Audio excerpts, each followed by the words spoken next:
कमरिया हिलाले छौड़ी धीरे धीरे सैया जी लोग बैठल छौदार पीले कमरिया हिलाले छौड़ी धीरे धीरे सैया जी लोग बैठल छौदार पीले के साथ में लगाइए बैक सेज बजाई के करिए अटैक आओ करिए बजाई के अटैक मन भर पैक करिए break break break break break break break break break break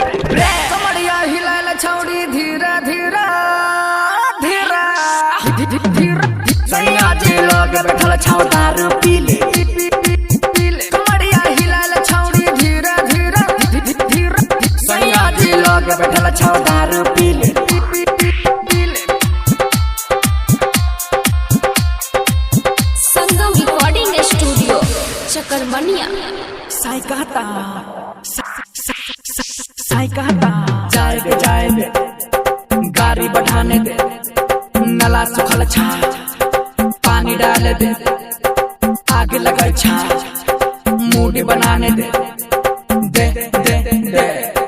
आँखी में तोरा नशा चढ़ल छो जोश के छौड़ी तोरा बढ़ल छो साई के हुठा पर तो तोरा तब कहबी तू छोरा छोरा छोरा छोरा छोरा धीरे कमरिया हिलाले छौड़ी धीरे धीरे धीरे सैया जी लोग बैठल छौदार पीले कमरिया हिलाले छौड़ी धीरे धीरे सैया जी लोग बैठल छौदार पीले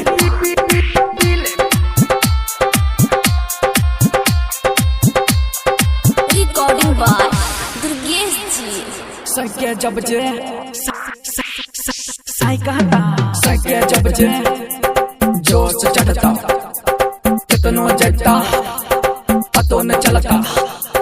साई के हथौरा जब भीतरी गलता ता ता ता